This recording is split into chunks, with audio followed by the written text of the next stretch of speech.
Hello and welcome to Off the Track. I'm your host, Matthew Fleming, and joining me today is Peter Russell. Hello. Corey Crane. Hi there. Michael Walker. Hello. And special guest, Nicole Kazgak. Hi. So Nicole, can you just tell us quickly a rundown of your involvement in F1 in schools? Yep, so I've been involved in F1 in school since around 2014, so 6 years. I started at a state level doing cadet class, then moved on to development class, ending up winning the national finals of development class in 2016 as negative filter. And then we progressed on to the world finals in 2016 as Infinitude, a collaboration team with Terminal Velocity. We ended up competing at the competition, placing second and getting the world's fastest car in Infinitude. Since then, I have been fortunate enough to be involved in judging some marketing in the national finals and state finals, and I also attended the world finals last year in a marketing capacity for F1 in schools.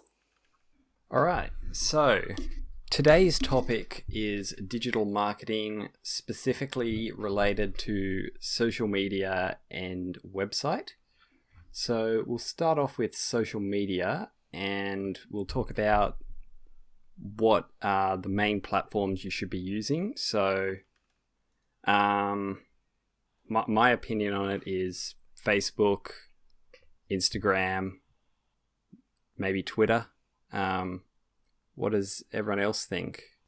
I think Instagram now in 2020 is pretty much the number one platform for teams. Yeah. I don't think when we competed, like 2016, 2017, it was as big as it is now. I think Facebook was definitely dominant back then, but now Instagram is definitely the big platform. Yeah, that's one of the things I wanted to talk about is how there's been a shift from Facebook back in 2016, 2017, maybe 2018 even, being the dominant platform. Everyone was on Facebook primarily, Instagram was off to the side, and now it's completely reversed. No one's on Facebook, or no one's taking it as seriously as was before, and it's all Instagram primarily.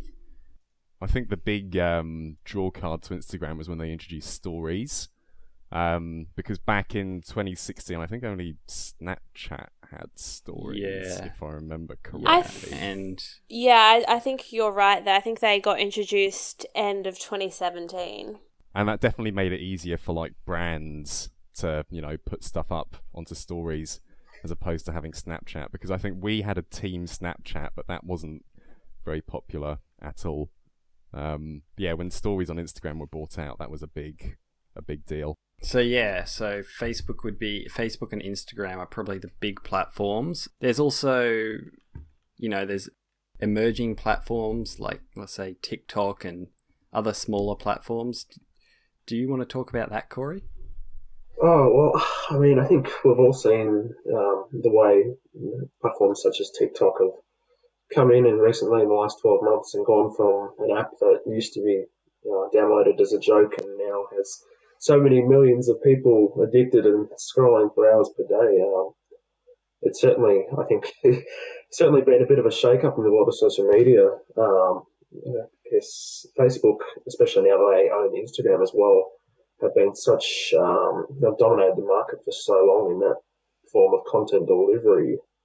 And to have an app such as TikTok really come out of the blue and become a one-on-one, I would almost say, especially within that sort of 16 to 24-year-old sort of category.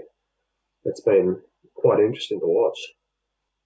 And so there's, for teams that want to really involve themselves with social media, they could leverage these smaller or less used platforms as a way to sort of boost their own social media presence. What does everyone think about that? I think with what you've all said, that I agree with, Facebook and Instagram being the main platforms that are the most used. And I do think, having a TikTok account can be valuable because you can reach a younger demographic with that, maybe other teams. But I guess when I've been judging and I've been seeing what teams are presenting, a lot of the teams sort of don't identify where or who their target audience is. And I think a lot of the teams do believe that, and sometimes that is, their other peers, but you've also got to consider how you're getting those sponsors, and if you are trying to target those sponsors and getting, some industry collaborations, and that's what you're trying to achieve through your social media, you've really got to consider, are those businesses and those business professionals using platforms such as TikTok? As in, is it the time you put into TikTok worth what you get out of it? Because you're not really reaching that target audience of those business professionals and people like that. Whereas, that Facebook or that LinkedIn or Instagram really targets them directly. Yeah, certainly. And I don't think many teams ever bother with LinkedIn, or it's usually just a placeholder. I remember we had a LinkedIn profile, but it was a dead zone. We'd never post to it. And that could be very useful for getting sponsors. Yeah, and I think given, Nicole talked about demographics, you look at the demographics of Instagram and TikTok, and they're primarily the younger generations. You got 12 to 24-year-olds and that kind of demographic on TikTok and Instagram, and the amount of effort you have to put in to make TikTok a big thing, because it's video production, and you don't have to put that kind of effort into Instagram. It can be a lot of graphics and just taking pictures and that kind of thing, which can be less time consuming than video production. And so, yeah, considering the cost-benefit analysis of putting effort into something like LinkedIn or Facebook, which will probably, hit those demographics, like Nicole said, your sponsors will be in versus, your peers, is an important consideration for teams. And I think you also have to consider the fact, that you are an F1 team, especially when you're getting to those higher levels. You have to be professional, and, you have to sort of act like the big F1 teams, like Ferrari or Red Bull. And those teams, I know obviously it's a completely different scale, but they wouldn't be, making heaps of TikTok videos and silly things like that. I mean, obviously it has to be fun to a certain degree, but you've also got to consider that, you are putting out an image there, and it has to be a professional image at the same time as being still fun. Certainly, yes. Right, well, let's move on to some more specifics here. So things like post frequency and when you should be posting. So generally a good advice would be to post at night, 7 p.m. time. I'm assuming you would all agree with that. Yeah, I was going to say Corey said something interesting to me about posting at night time, because that's when people are scrolling through Instagram at night just before they go to bed. I found that quite interesting. Yeah, with the off the track social media, so the Instagram, we've found that we can get, if I post, say, at 6 o'clock in the morning, just as people are starting to get up, a lot of people, and especially within the 16 to 24 years of age category, which is where we get most of our interactions, a lot of people are waking up at that time before work, before school, and just going to that sort of mindless scroll on Instagram and just basically liking whatever they're seeing. And we've seen quite a lot of interactions at that time, along with, as Peter mentioned, just as people are going to bed, signing off for the day. It seems to be those two extremes that are working really well for us. And also frequency, so you would probably want to post, let's say, I mean, most teams don't exactly bother with a Twitter, but that one should probably be a bit more frequent than an Instagram or a Facebook. Like, whenever I've been doing it, if a good thing for everyone to look at would be to look at some blogs that do research on these kinds of things. So there's one called Buffer Library. It's from the makers of a piece of software called Buffer, which we'll talk about a bit later. And they've done a lot of research on the actual, what posts, what time, and how frequently you should be posting. You don't have to follow that to the letter. Like, they recommend one post a day, but for a lot of teams that's a bit unrealistic, especially in the early days. But they do have a lot of information about those kinds of things, I highly recommend it. Facebook also has sort of personalized analytics for your page, so that it will tell you when your fans or people who've liked your page are online, and they'll also tell you, when they're most active and how your posts have been performing during different times of day, and they have graphs and stuff. Don't know if they still do that, but definitely when we were doing it, that factored into when we posted.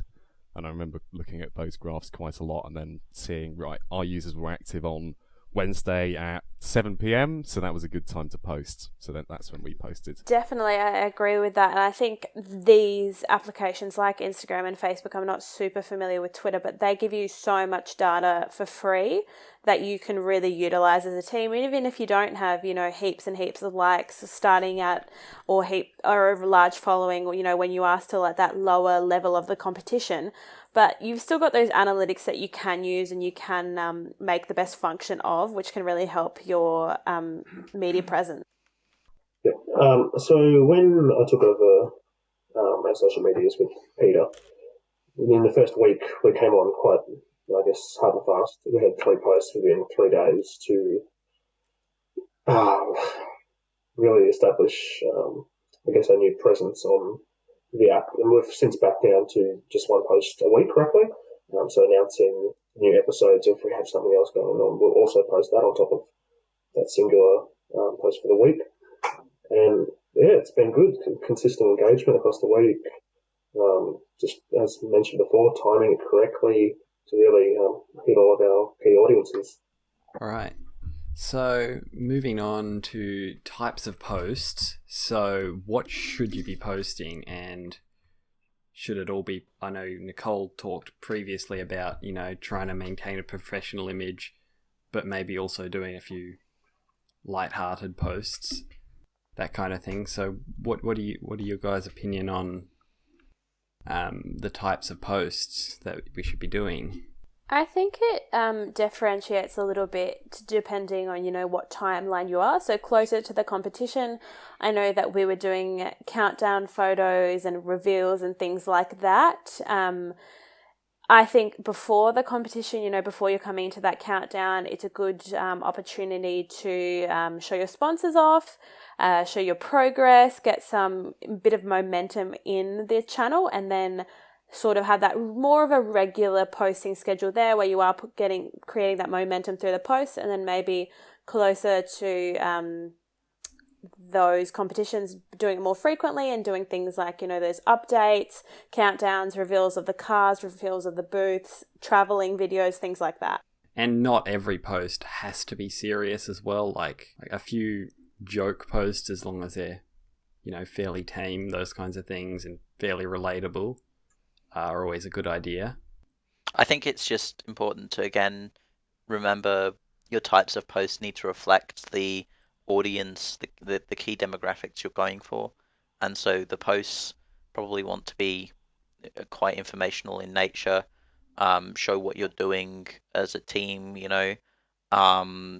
show the fun side of the team where appropriate, of course. But I think you need to always keep in mind that, this is a brand that you're wanting to present to your sponsors. And so what do you think a professional F1 team is going to be posting on their social media? Or when you look at companies like, I don't know, Microsoft or something like that, what are they posting on social media? You want to be keeping that in mind and somewhat mirroring their moves within the context of F1 in schools as well. And I think Michael touched on an important point there about brand. That brand isn't just, your visual identity. It's also your social media, your tone of voice, that sort of thing. So your social media is an extension of your brand. And it's not just, logos and stuff like that. And we talked about it, and consistency is key. The way your brand is perceived is your brand. It's not what you make to like your brand to look like in terms of logos or colors or any of that kind of stuff. The way your brand is perceived is your brand, and so keep that at the forefront of your mind when you're planning these posts and what your post content is going to be. And I think with that, you have to be very mindful of every single, and not to be pedantic about it, but you do have to be aware of, having really good grammar, don't have any spelling mistakes in your posts, making sure you're actually using things like tags and hashtags and, location things on Instagrams, things like that. I think you have to really be mindful and be thoughtful with your posts and not just think about, what does the photo look like and what colors are in it, but, how you're wording it, what tags you're using, all of that. Yeah, and I mean, we've touched on it before with the introduction of Instagram stories. And I think while keeping your main Instagram feed or your page really clean and professional with all of your logos and your really formal branding, I think the Instagram stories have become a great way of teams sharing all the slightly less formal but still very relevant um, occurrences and things you get up to, especially in the lead up to competition. It might be a boomerang with, manufacturing your cars, or you've picked up your booth, or different things like that that allow you to engage with your audience on a slightly less formal, less highly manufactured base. Yeah. And just things you're doing, like team building exercises and those kinds of things, as we call them, which is usually just going bowling and stuff. But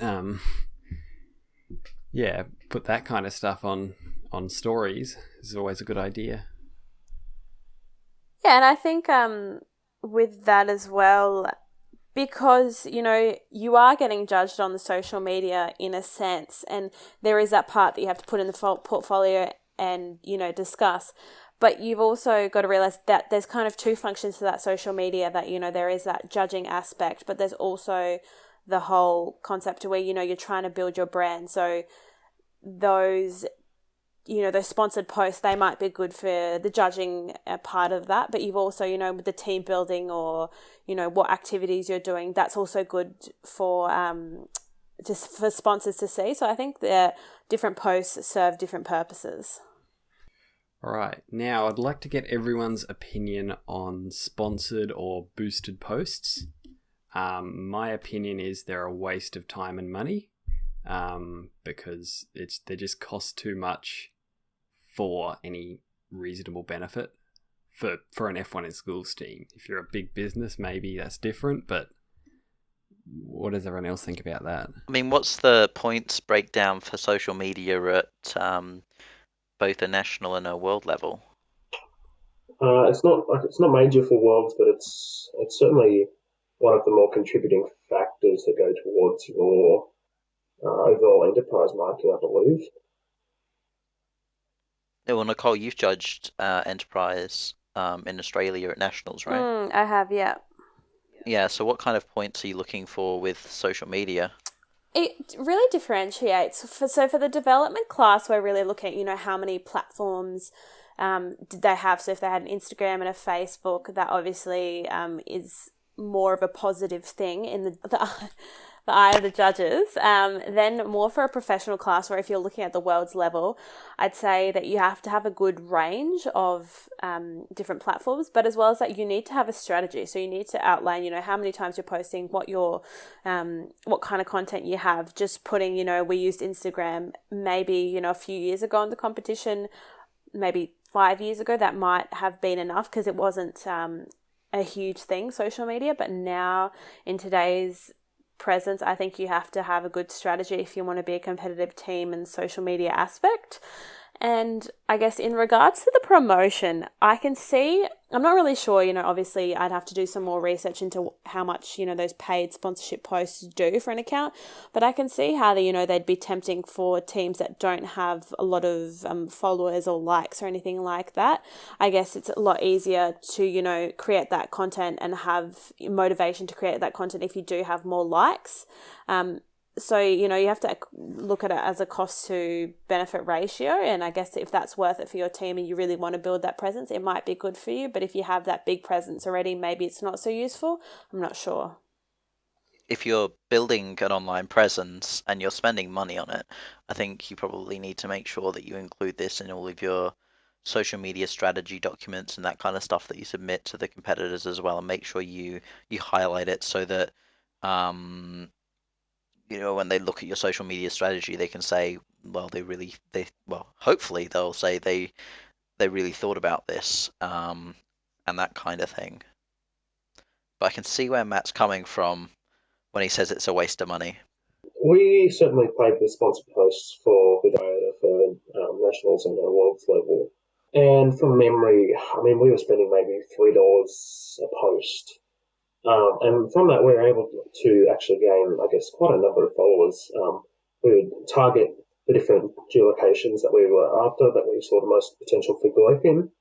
And while we did see, I guess, a reasonable amount, well, pretty minimal investment in terms of followers, it's also key to note that there's a distinction between a sponsored post and a regular post. So you can boost a post, and that can go and get 300 likes or however much you pay to have it promoted. But those amount of likes do not transfer to the post that is actually featured on your page. So when judges are scrolling through, they are not going to see the post with X amount, 300 likes that you've paid for. They're going to see the ones that have come purely from people who either follow you or have found you through hashtags. So it can work for gaining followers and gaining that traction, but overall it's pretty negligible for likes and other things like that. In my opinion, the only scenario I can see for boosting a post is if you're trying to obtain sponsorship or if you're trying to market yourself to potential sponsors. Because in this scenario, your cost to benefit ratio is pretty high, because you might be spending, $3-4, as Corey mentioned, on a post. But if that's going to bring you, $1,000 or $2,000 in sponsorship, that's pretty good. But I'm not sure if many teams use promoted posts for that particular purpose. I might put that just to the crew we've got here today. Did you have any sponsors come through or contact you via your social media purely of what they found on social media? I know for us it was more so us going out into the community and presenting ourselves to sponsors rather than them finding us. Yeah, I don't remember a single sponsor we got from social media. I could be wrong about that, but it wouldn't be many. It would be maybe one. A few like that, that are going around who know the F1 in Schools community. But I think for us, we competed 4 years ago. Social media wasn't a huge thing like that. Maybe in the next coming years, people might see, that smaller businesses from their community getting onto that. But I think most of us, me, Peter and Michael, we all competed a few years ago now where it wasn't such a big thing to have social media. So yeah, I think the year that we went as Precision Racing, I think the social media document we had to submit was newly introduced that year. And so that was really the start of the focus of social media around 2015, when everyone was starting to see it take off, because you've got these, millennials who grew up on MSN and that kind of thing, moving into Facebook later when they're 20s and that kind of thing. They're starting to take over the business world, and we're starting to see everyone become more connected online just because it's what they're used to. And so that's reflected in the competition in 2015 by them starting to adopt it, and more we see it's getting integrated, and teams are having bigger and bigger social media presences. Like you look at Infinitude's presence first, like Horizons, there's a pretty big difference in presence and I think the effort they put into it. And so yeah, just keep that in mind. I was going to also mention from what you said, Michael, with the social media documents. I know at world final level they are a required document, and I don't believe at nationals.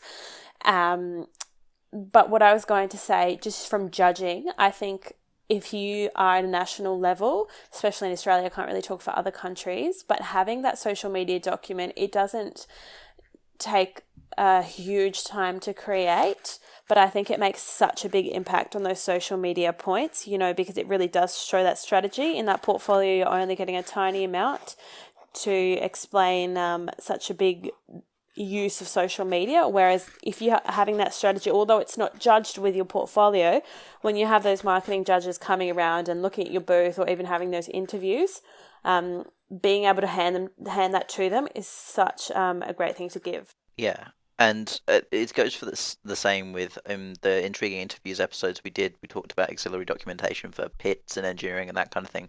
The same rules apply with social media auxiliary documentation, in that, yeah, you can do it, but it needs to be focused. It needs to show what you did and not be a fluff piece. It needs to be substantial in and have a plan and that kind of thing, because the judges will see right through, a bunch of fluff that is disguised as a social media strategy. It needs to actually be a strategy that you stick to for the most part, and it has information and analytics and that kind of thing in it. And I think you do have to be quite well researched in it as well, because, when the judges are looking at it, they're experts in marketing. If you're just putting really generic information in there, they'll be able to notice that quite easily. So you really need to tailor it to actual information about your platforms rather than, generic information or fluff where, judges can see right through it and identify, this is just something they just whip together. It has to be quite thoughtful and quite realistic to your own platforms. All right. Well, I just want to talk about now a tool I like to use that was really helpful, called Buffer. And what it does is you link all of your social media accounts to it, and you can write one post and it will send it to all of them. Just makes your life a whole lot easier. So you don't have to manually copy paste a post, Facebook and then to Instagram and then to Twitter. And everyone, when we were doing it, it was pretty much you'd post to Facebook, forget about Instagram, forget about Twitter because you couldn't be bothered. Just on that, they've actually integrated that essentially into Instagram and Facebook. So, for example, when I'm posting off the track, I have toggleable options to post to Twitter, to Facebook, and I believe there was another one on there, but I've forgotten it now. So you can link all your accounts through Facebook, and it will post it automatically. It'll any hashtags, any descriptions that you put with it, it will post it with it as well. But those Twitter ones are usually a link to an Instagram post, aren't they? They're not as clean as... Okay, quite possibly. Yeah, I believe that's how it is, unless they've changed it, but usually it is just a link to an Instagram, which is not very clean and not very nice, so it's better to use stuff like Buffer. Does anyone else have any other tools or resources that they used for social media that helped them? I remember there was something called Hootsuite. I think that's similar. It's similar to Buffer, but I think that's become more paid. So we used Buffer. I remember using Buffer quite a bit. But yeah, Hootsuite I think is a paid service, but Buffer's a bit more free in their plans. If your school has access to the Adobe suite, Adobe have a couple of options for making content for social media, like Adobe Spark, I believe. And so maybe check those out. I can't vouch for them, but I thought I'd just give them a shout out anyway, because it's made by Adobe. It's probably going to be a pretty good quality program. There's also Canva. So if you're doing social media and maybe you're not like a Photoshop expert, or you just want to do something quickly in a web browser, Canva is a really easy to use graphics tool. It's all online, quite easy to use. It's got some templates in there. It'll get you going. Yeah, and I mean, even if you use it as a bridging tool to working towards using projects such as the Photoshop and Illustrator, that can also be helpful there. It's more that so if you're doing your social media but you're not a graphic designer and you just need to get a post out, I think Canva's a great tool.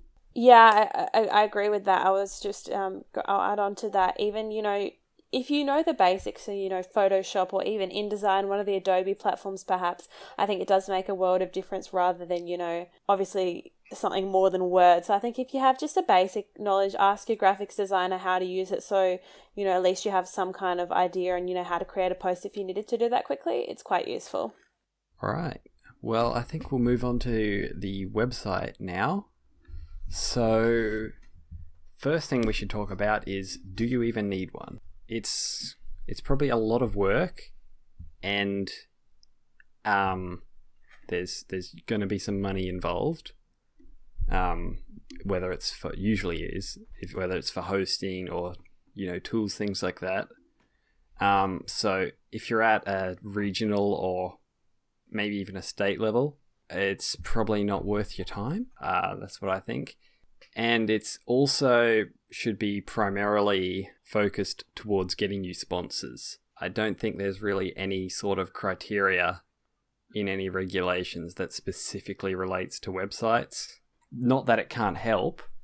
And if you had your website, let's say on an iPad or something at your pit display, you might be able to show it to the judges, and you might be able to talk about it in your portfolio, but there's no direct criteria for it. A lot of websites these days are just treated as landing pages as well, for social media.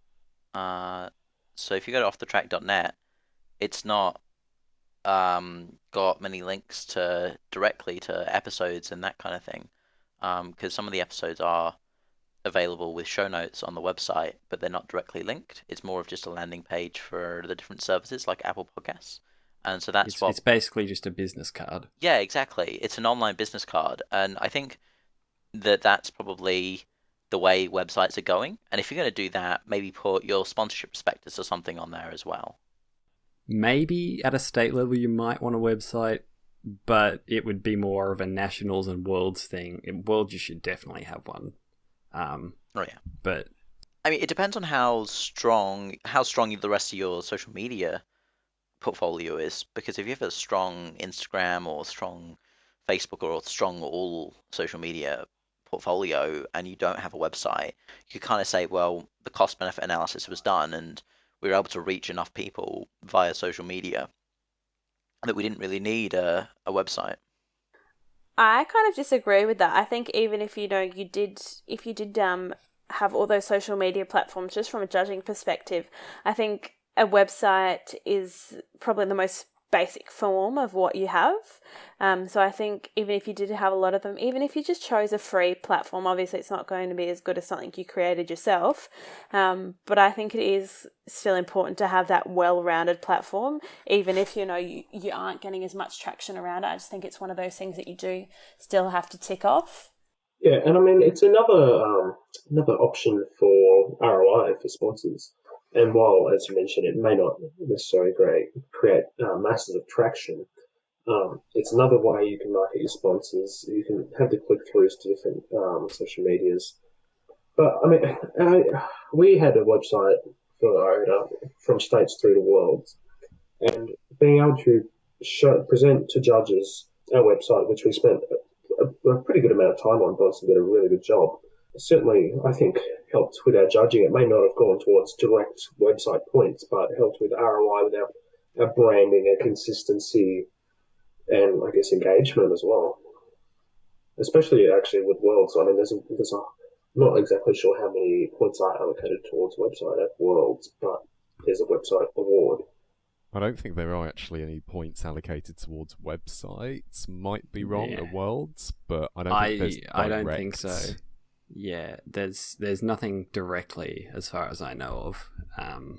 Actually, and just on that, another thing we used it for with our custom domain was then getting the custom email URL and email addresses. That would make you look professional towards sponsors. Absolutely. I know we certainly had a lot of comments on, you've actually got the full-blown industry standard type emails and not just an @gmail.com or similar. Definitely. I think it's just even when you're communicating with those business professionals, I think having a Gmail account, especially at a World Finals level, I know it's not extremely expensive to create those domains that everyone else can have an email, Nicole at Infinitude. I think it makes a world of difference just to your professionalism.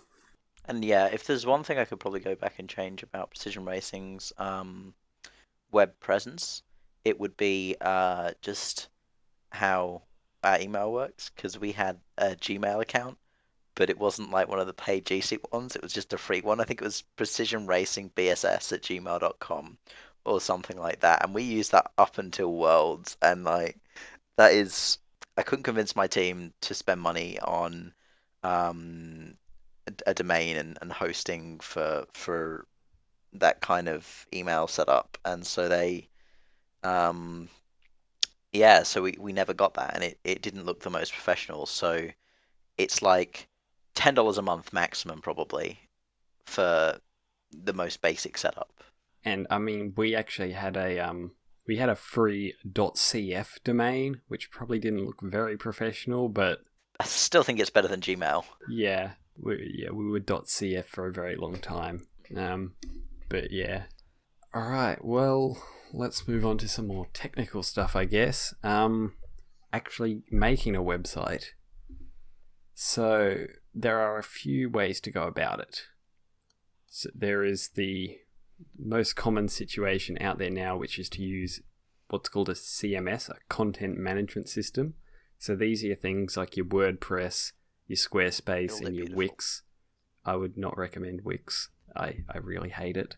The other two are all right. I think Wix has come fair way. Okay, Yeah, I will admit it's it's getting better than better. it used to be. Well, actually, Matthew, do you want to give us a quick insight into your occupation? Yeah, I guess I should. So I actually run a web design business, and I do it custom. So I do it, which will be on probably the most complicated, or not the most, the one that would require the most learning investment, which would be to write it in HTML. I would not recommend that method to any team unless they also just wanted to learn HTML for their own purposes. It gives you the most flexibility, but you're going to spend a couple weeks there learning how to do everything. Probably not a good investment if you're never going to use those skills again. What I like is what's called a static site generator. It's essentially a middle ground. So the problems with CMSs is they're usually, in my opinion at least, very overcomplicated and just a bit awkward to use. So in the last in some cases they can be a bit undercomplicated. Yes. And you can't customize at the same enough. time. Like you'll see that with Squarespace. Yeah. So Squarespace, I wouldn't strongly recommend. I actually don't mind Squarespace. Yeah. Yeah. Okay. Out of the three CMS solutions, WordPress, Squarespace, and Wix, there are others, but out of those three, I would probably go with Squarespace.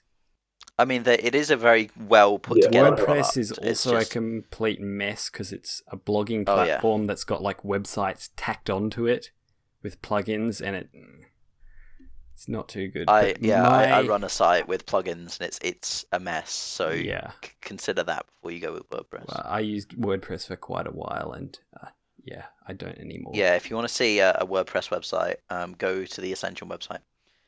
Yeah.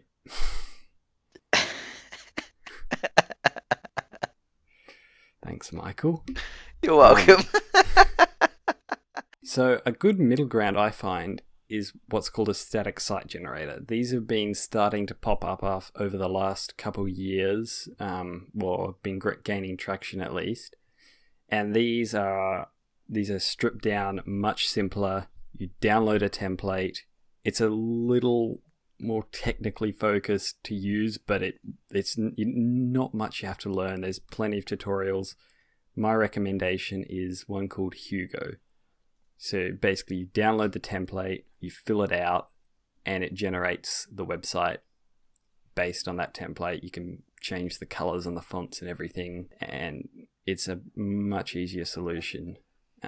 But if you want the simplest interface, your best option, if you're not technically minded or anything, would probably be go with a CMS such as Squarespace.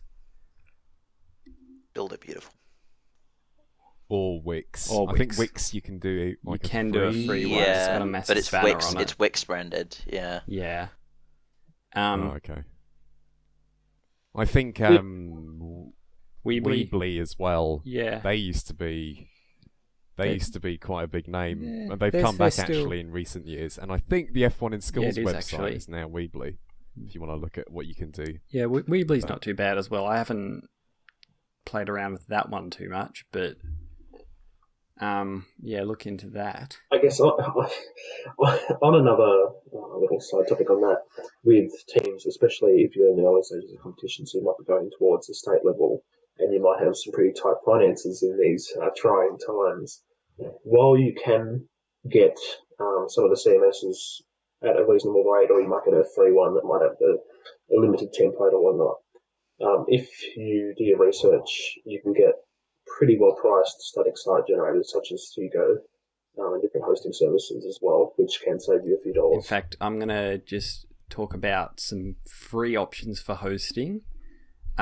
These, you won't get a proper domain name, so you won't get yourteam.com or anything. You'll get yourteam. Let's say github.io or something like that. So there's GitHub pages, there's Netlify, and there's NeoCities, and they will accept anything you put out from Hugo or anything you do yourself in HTML. But I know you, Peter, for Infinitude, have moved over to GitHub pages. Does that work well for you? I think so. It was the reason why we switched over to GitHub was because we were going to lose our domain because .com.au domains are only valid for 2 years. So with GitHub pages, it just means it's immortal and it's never going to go away. But it also gives us the option, if we do want to buy a domain, we can link our hosting with GitHub pages to that domain. So we wouldn't have to pay for hosting. Right. Just the domain. Yeah, and the only issue with those kinds of things is that it is static only, so you won't have a contact form or anything like that working. It'll purely just, display the page and display whatever's on the page. There'll be no logins, no chatbots, or you might get a chatbot to work, but yeah. I know Netlify has Netlify functions. But yeah, if you understand what that is, you can probably look that up on your own time. If you understand what that is, you probably don't need this. Yeah, but there's also paid hosting options, but so you can find some pretty cheap shared hosting from various providers. They're all okay, I guess. And they'll do the job, and then you'll have to buy your own domain name. Those are about $10, $20 a year. Don't go with GoDaddy. Stop giving them money. They screw you over. I was just going to say, with domain names, I think it's important to remember that if you're not technically minded, there's a database called the Whois database. Yeah. And whenever you sign up for a domain, your details go into that database. So your name, address, contact number. But I think it's important when you are signing up for a domain that you look for a registrar that has privacy protection with Whois. So all of those details get masked All out. of them have it, but some of them try to charge you a bunch of money for it, like GoDaddy. Namecheap, it's free by default. The exception is if you get a .au domain, WhoisGuard, you're not allowed. There is no WhoisGuard for .au domains. You also need an ABN to get a .au domain. A .com.au domain. There is ones that you don't. For .org you need something else, like a charity number or something like that. But yeah. But if you do need an ABN, you can use in our case, we used our school's ABN, and I think other teams have used their state's Department of Education ABN. So it's not that big of a barrier. All right. Well, we'll move on to getting yourself listed on Google.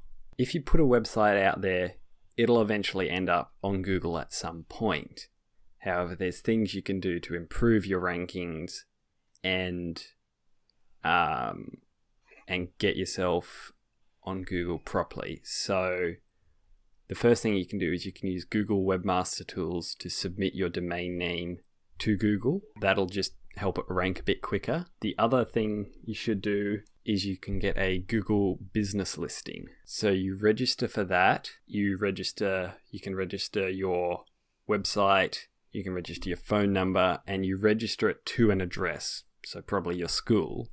And that will appear as a card on the right-hand side of Google anytime anyone searches for your team. You can add photos and things like that, and they've got a posting system that no one uses, but you can use that if you want. And yeah, so you can register that. The only thing you have to think about is they have to send a postcard to whatever address you register with a code on the back of it. They say on average it takes 6 days. But it doesn't. It takes months. It takes ages. It takes a month. And then you think... It takes a month. Yeah, then you think it's gotten lost in the post, so you send another one, Yeah. and then it invalidates the old code, and so you have to keep waiting. It doesn't do that anymore, thankfully. What? But Well, it did it to me. No, it didn't do that to me. But I always think, it's actually gotten lost this time, and then it hasn't. It arrives the next day. Yeah. Or your school's front office receives it, but they decide not to do anything about it because they don't know where to put it. That's also well, you can put an attention field on Yeah. it, like attention this person. But Yeah. let's talk about what your website should contain. So I think we've already briefly touched on that.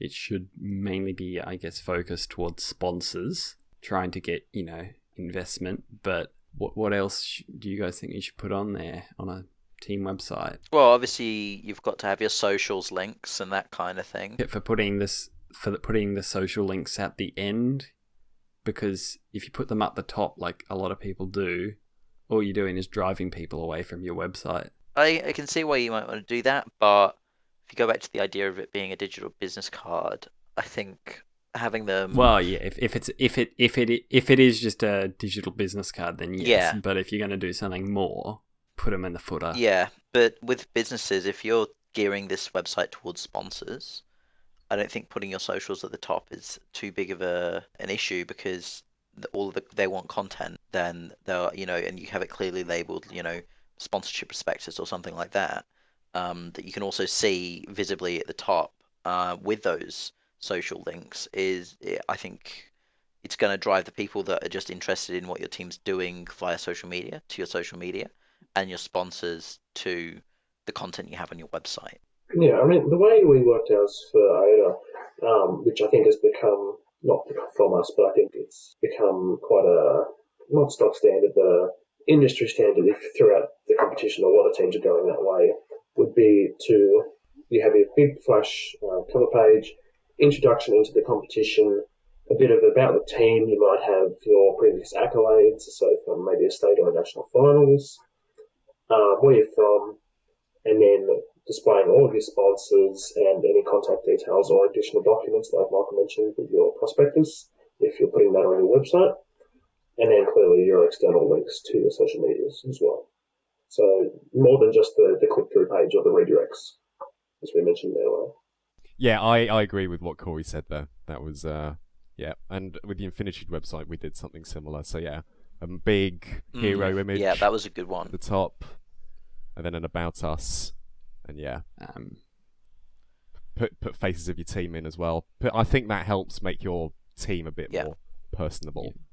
So you're not just some sort of faceless brand. If you have a picture of your team, that's something sponsors can. If you wanted the easy way to. out, just clone the Infinitude website and just rename your images like Nicole.jpg or something like that. Please don't do that. That's a true story. Someone actually did clone our website. Please don't do that. All right. Well, thank you for listening to Off the Track. You can listen to us on Spotify, Apple Podcast, Google Podcasts, and YouTube. If you enjoyed this episode, you can rate the show on Apple Podcast. It really helps, apparently. Why do you Make always sure to say follow us on apparently? Oh my god. Because you tell us, It Michael, does. it It helps, does, but we have no 100%. idea We need how to it get helps. number It's just a one running on thing at iTunes, this guys. point. We need to beat the ABC podcasts, all right? Let's do it. Yeah. Called Off Track. All right. Make sure to follow us on Instagram at Off the Track Podcast and visit us at offthetrack.net. Thank you and goodbye.